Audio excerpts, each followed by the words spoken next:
Olá, concurseiro, olá, concurseira. Se você chegou neste vídeo, é porque você com certeza já assistiu o vídeo 1, né? Vídeo 1, eu já tratei do artigo 1º ao artigo 10 da Lei 8.112. Já fiz os comentários, grifei as partes mais importantes. E se você chegou aqui de paraquedas já no vídeo 2, você pode assistir lá o vídeo 1, que eu falo, comento, todos esses artigos. Você pode ir conferir. No próprio canal tem a playlist já organizada para você, certo? Então, nós vamos dar continuidade a partir do artigo 11. Peço para você, é um vídeo rápido, só 10 artigos que eu comento por vídeo. Fica no vídeo, pelo menos para assistir esses 10 artigos. Nem que você não assista o outro vídeo do artigo, o artigo seguinte, eu comento 10, de 1 a 10, depois de 11 a 20, aí o outro vídeo é do artigo 21 a 30, nem se você não fique nesse outro, mas fique pelo menos assistindo esse aqui. Tenha um pouco de paciência para assistir o comentário desse vídeo, se você quer ser aprovado realmente em um concurso público federal. Então, antes de iniciar de fato o comentário do artigo, eu quero te fazer um desafio.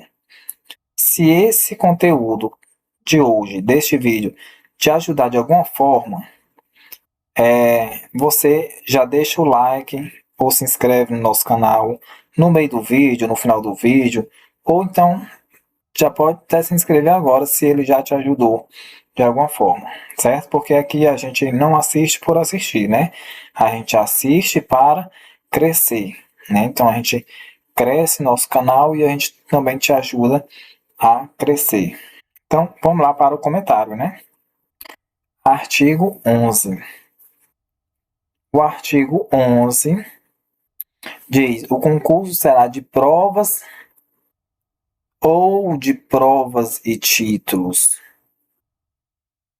podendo ser realizado em 2 etapas. Então, olha só, o que eu vou grifar já aqui de mais importante é isso aqui, ó. Podendo ser realizado em 2 etapas. E esse ou bem que sim, ó. Isso aqui, na hora que eu olhei aqui, isso aqui é coisa de banca de prova querendo eliminar candidato. Ó, o concurso será de provas ou de provas e título. Não é e. O concurso será de prova e de provas e título. Aqui a lei diz ou. Continuando. Podendo ser realizado em 2 etapas, conforme dispuserem a lei. Outra pegadinha aqui, ó. A lei e o regulamento. Não é decreto. É a lei e o regulamento do respectivo plano de carreira, condicionada à inscrição do candidato ao pagamento do valor fixado no edital. Então, para você fazer concurso, você precisa pagar aquela taxa, né? Quando é indispensável ao seu custeio, e ressalvada as hipóteses de isenção nele expressamente prevista. Nós sabemos que existem casos aí de isenção, né? Que você não precisa pagar aquela taxa. Artigo 12. O concurso público terá validade de até 2 anos. Então, olha só, o concurso público terá validade de até 2 anos. Não é de 2 anos, é de até 2 anos. Então, pode ter um concurso de 6 meses, pode ter um concurso de 3 meses, certo? Agora sim, olha só, o concurso público terá validade de até 2 anos, podendo ser prorrogado uma única vez por igual período. Então, se tiver esse concurso de 6 meses, ele só pode ser prorrogado por mais 6 meses. Porque é por igual período. Não é que ele seja de 6 meses, aí vou prorrogar por 3 meses. Não, tem que prorrogar por 6 meses. Mas geralmente o que é que acontece? O concurso ele sai com a validade de 2 anos e prorroga por igual período, ou seja, por mais 2 anos. Continuando.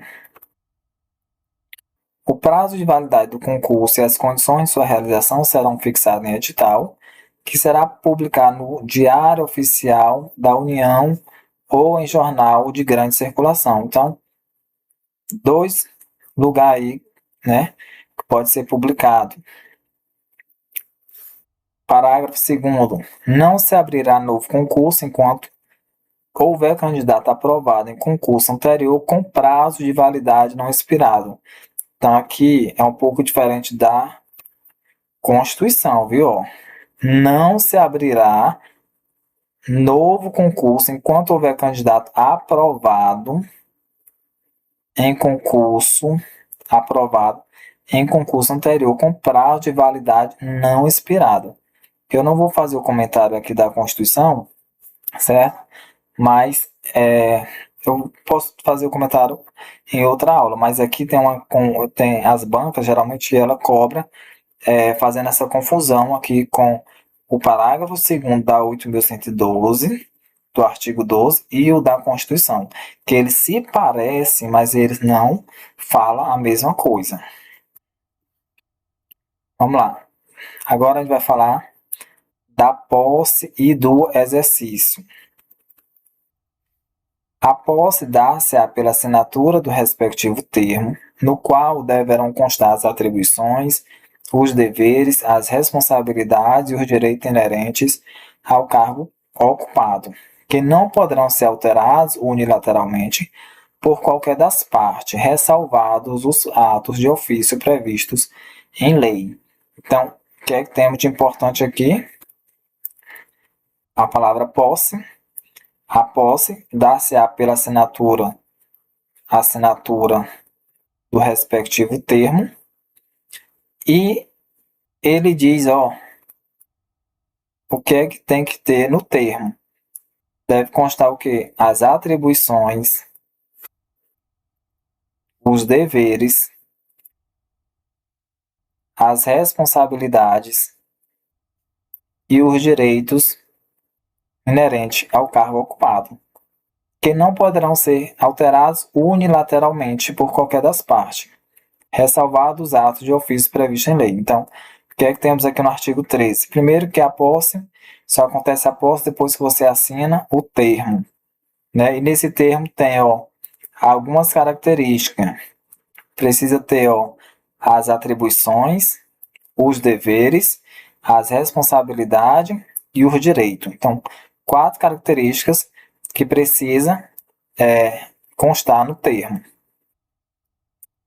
Parágrafo 1º.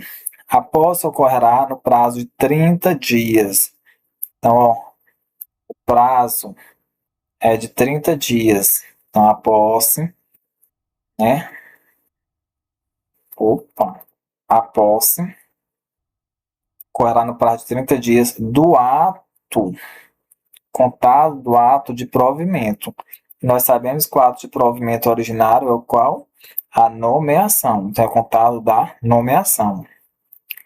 Esse parágrafo 2º aqui, ele é assim, Em se tratando de servidor que esteja na data de publicação do ato de provimento em licença previsto nos incisos 1, 3 e 5 do artigo 81, ou afastamento nas hipóteses dos incisos 1, 4, 6, 8, aí traz as linhas, o prazo será contado do término do impedimento. Então, o que a gente vai colocar de mais importante aqui, O prazo de validade, o prazo de contagem é do término do impedimento. Acabou o impedimento, aí o prazo começa a contar. Só que é preciso observar quais são esses afastamentos e essas licenças. Essas licenças tá lá no artigo 81, e a gente vai lá consultar o artigo 81, incisos 1, 3 e 5. Vamos direto para lá. Artigo 81, inciso 1, por motivo de doença em pessoa da família. Para o serviço militar, inciso 3, e para a capacitação. Então, nesses 3 casos aqui, ó, por motivo de doença em pessoa da família, para o serviço militar e para a capacitação, nesses 3 casos aí, o prazo será contado a partir do término desses impedimentos, certo? Vamos lá para o parágrafo 3º. Parágrafo 3º diz: a posse poderá dar-se mediante procuração específica. Olha só, uma pessoa pode ir lá e assinar por você. Você pode fazer a procuração, pedir para a pessoa tomar posse por você. Mas tem que ser uma procuração específica. Vou até grifar aqui, ó. Essa palavra aqui, específica. Não é uma procuração genérica. Parágrafo 4º. Só haverá posse nos cargos de provimento de cargo por nomeação. Então, aqui, posse. Só haverá posse nos cargos de provimento por cargo de nomeação. Então, e a gente sabe quais são os cargos que pode ser nomeado, né? Inclusive os cargos comissionados, né? Parágrafo 5º. No ato da posse, o servidor apresentará declaração de bens e valores. Declaração de bens e valores que constitui seu patrimônio e declaração quanto ao exercício ou não de outro cargo, emprego ou função pública. Isso aqui na prática acontece antes, mas a questão, né, a prova não vai cobrar a prática, vai cobrar a teoria. E na teoria diz o que? Que é no ato da posse, que o candidato vai levar essas 2 declarações. Declaração de bens e valores e a declaração, né, que exerce ou não outro cargo. Artigo 6º. Será tornado sem efeito o ato de provimento se a posse não ocorrer no prazo previsto no parágrafo 1º deste artigo. Então, o que é importante é, será tornado sem efeito. Não é que seja exonerado, porque ele nem sequer tomou posse, né? Será tornado sem efeito, né? Ou seja, é como se não tivesse acontecido nada, né? Então, no caso, será tornado sem efeito o ato de provimento se a posse não ocorrer no prazo previsto no parágrafo 1º. Ou seja, se não acontecer dentro daqueles 30 dias, né? É tornado sem efeito. Artigo 14. A posse em cargo público dependerá de prévia inspeção médica oficial. Parágrafo único. Só poderá ser empossado aquele que for julgado apto física e mentalmente para o exercício do cargo. Então, às vezes as pessoas perguntam, será se eu sou invalidado se eu não estiver apto mental? A lei, no parágrafo 1, diz só poderá ser empossado aquele que for julgado apto, física ou mentalmente, para o exercício do cargo. Artigo 15. Exercício. Agora que é o conceito aqui, ó. Conceito de exercício.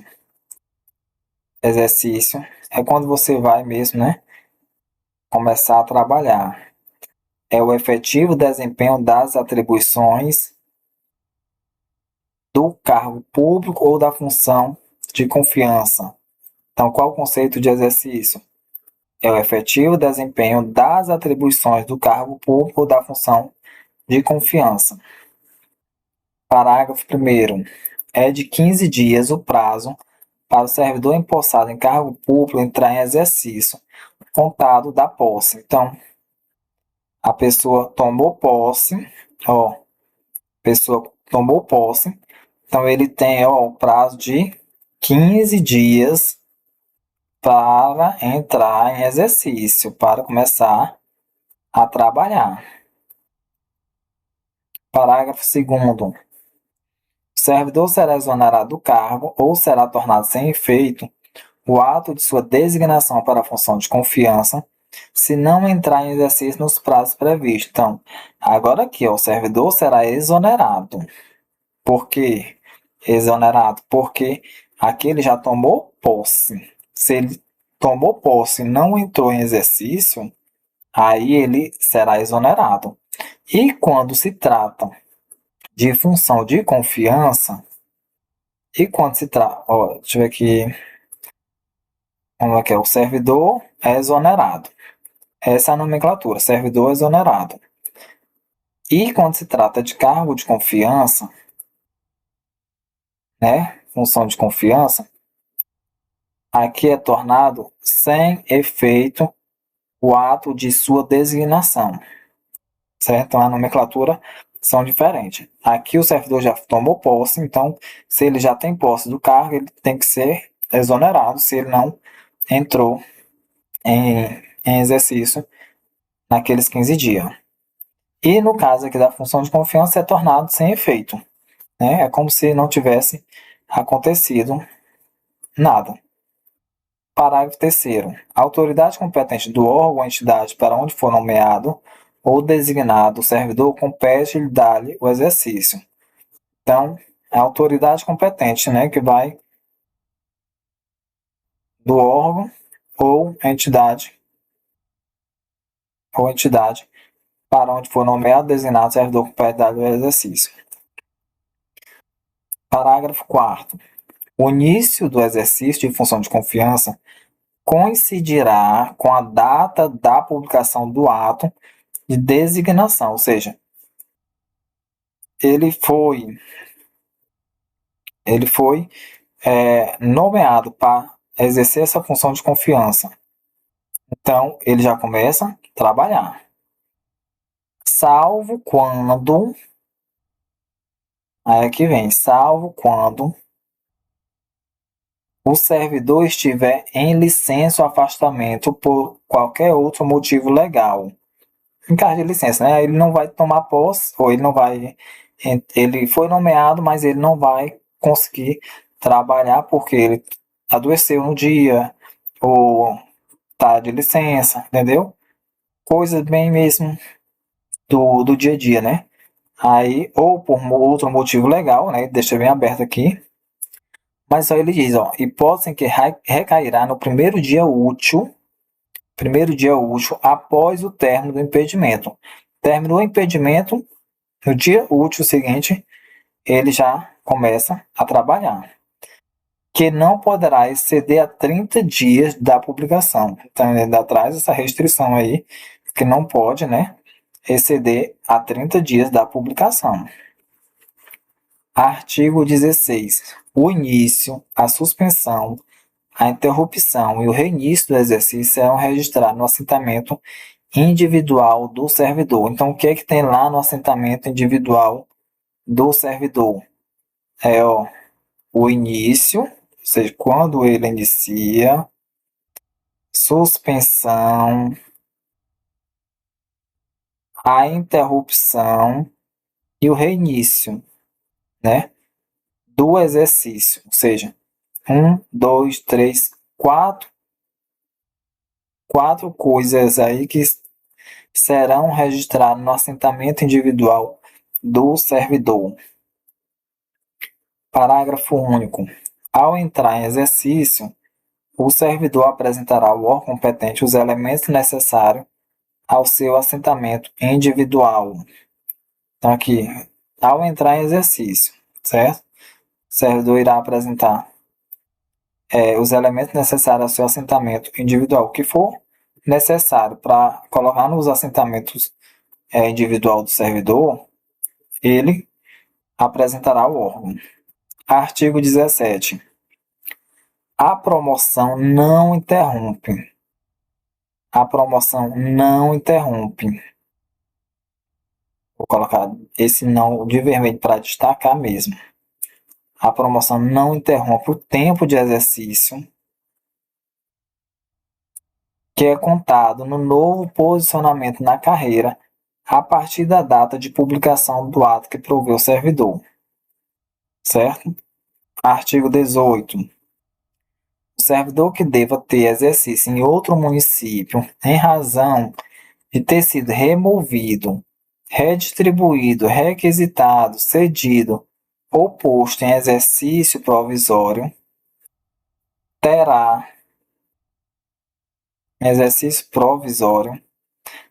no mínimo 10 e no máximo 30 dias de prazo contado da publicação do ato para retomada do efetivo desempenho das atribuições do cargo, incluído nesse prazo o tempo necessário para o deslocamento para a nova sede. O que esse artigo 18 aqui está querendo dizer é que quando o servidor for removido, sair de um lugar para o outro, redistribuído, o cargo é distribuído para algum lugar e o servidor vai junto, ou requisitado por algum órgão, cedido, o que é que acontece? Ele vai sempre ter esse deslocamento, né? Então, tendo esse deslocamento, ele terá no mínimo 10 dias e no máximo 30 dias, isso contado do ato de provimento, para retomar o efetivo desempenho das atribuições, ou seja, para começar a trabalhar novamente, certo? Parágrafo 1º. Na hipótese de o servidor encontrar-se em licença ou afastamento, legalmente, o prazo a que se refere este artigo será contado a partir do término do impedimento. Tranquilo aqui. Parágrafo 2º. É facultado ao servidor declinar os prazos estabelecidos no caput. Então, aqui é uma faculdade, né? É a questão dele, ou seja, declinar, ou seja, ele pode até ir antes. Não precisa ele esperar os 30 dias. Não. Ele pode ir antes. Artigo 19. Os servidores cumprirão jornada de trabalho fixada em razão das atribuições pertinentes aos respectivos cargos, respeitada a duração máxima de trabalho semanal de 40 horas, então, a duração máxima de 40 horas, e observados os limites mínimos e máximos. O mínimo é de 6 horas e o máximo de 8 horas diárias, certo? Parágrafo 1º. O ocupante de cargo em comissão ou função de confiança submete-se a regime de integral dedicação ao serviço.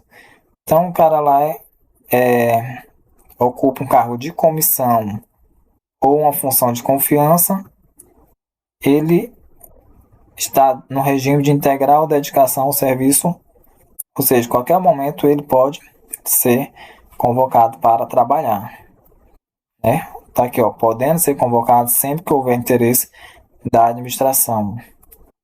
Parágrafo 2º. O disposto neste artigo não se aplica à duração de trabalho estabelecida em leis especiais, porque existem leis especiais e as leis especiais vão tratar sobre essa questão. E o artigo 20, né? Ao entrar em exercício, o servidor nomeado para cargo de provimento efetivo ficará sujeito a estágio probatório por período de 24 meses, durante o qual a sua aptidão e capacidade serão objeto de avaliação para o desempenho do cargo, observados os seguintes fatores. E aqui estão os fatores, né? Assiduidade, disciplina, capacidade, iniciativa, produtividade e responsabilidade. Porém, aqui no artigo 20, tem aqui, ó, vide emenda constitucional número 19, que alterou esse prazo de 24 meses para 36 meses, ou seja, para 3 anos, né? Só que aqui na lei nunca foi alterado. Então, assim, o prazo real é 3 anos, certo? O prazo é 3 anos. Agora, o que as bancas estão cobrando? As bancas ainda hoje cobram, se for de acordo com a lei 8.112, tem banca que cobra esse prazo, 24 meses. Mas, geralmente, eles não conseguem sustentar. Entra vários recursos e a banca não consegue sustentar, porque a Constituição é maior do que uma lei, né? Então, o prazo da Constituição é o que está valendo, 3 anos. Mas, assim, aconselho sempre quando você for responder questões, E por eliminação, porque tem banca que é tipo, ela muito literal. Ela não vai ampliar muitos conhecimentos. É de acordo com a lei, pronto. Mas o prazo, lembre que o prazo é de 3 anos. E aqui, né? Ela vai avaliar o que, ó? Se o servidor teve assiduidade, ou seja, se ele era pontual, né? Se ele estava todos os dias no serviço, se ele tem disciplina, se ele tem a capacidade de iniciativa, se ele é um servidor produtivo e se ele tem responsabilidade. Então, é avaliado esses fatores aí, 5 fatores aí. Parágrafo 1º. 4 meses antes de fim do período do estágio probatório será submetida à homologação. Então, olha só, prazo, 4 meses antes, o servidor já sabe se ele está aprovado no estágio probatório ou não. Será submetida à homologação da autoridade competente a avaliação do desempenho do servidor, realizado por comissão, a comissão que faz, constituída para essa finalidade, uma comissão própria, né? Comissão específica para avaliar se o servidor conseguiu ou não passar no estágio probatório. Constituído para essa finalidade de acordo com o que dispuser a lei ou o regulamento da respectiva carreira ou cargo, sem prejuízo, isso aqui é importante também, ó, sem prejuízo da continuidade de apuração dos fatores enumerados nos incisos 1 a 5, que são esses aqui, ó, assiduidade, disciplina, capacidade iniciativa, produtividade e responsabilidade. Então, 4 meses antes, o servidor já sabe se ele foi aprovado ou não no estágio probatório, porque já foi será realizada uma comissão, né? Mas mesmo ele sabendo, ainda vai ficar, né? Em, em, sem prejuízo da continuidade de apuração dos fatores, ou seja, ele ainda vai continuar sendo avaliado esses fatores enumerados nos incisos de 1 a 5. Parágrafo 2º. O servidor não aprovado no estágio probatório será o quê? Exonerado. Primeiro concurso, ele não foi aprovado, será exonerado. Agora, se ele já era estável, né, ele será reconduzido ao cargo anteriormente ocupado. Parágrafo 3º. O servidor em estágio probatório poderá exercer quaisquer cargo de provimento em comissão ou função de direção, chefia ou assessoramento no órgão ou entidade de lotação. Então, no órgão ou na entidade de lotação, ele pode exercer qualquer função de direção, chefia ou assessoramento. Agora, se ele for requisitado por outro órgão cedido, né, ele só pode ocupar esses cargos aqui, ó, de natureza especial, cargo de provimento em comissão do grupo de direção e assessoramento, ó, DAS nível 6, 5 e 4, ou equivalente. Ou seja, se ele for cedido para outro órgão, ele só pode exercer esses cargos de natureza especial para ser chefe, né? Para ser ministro, para ser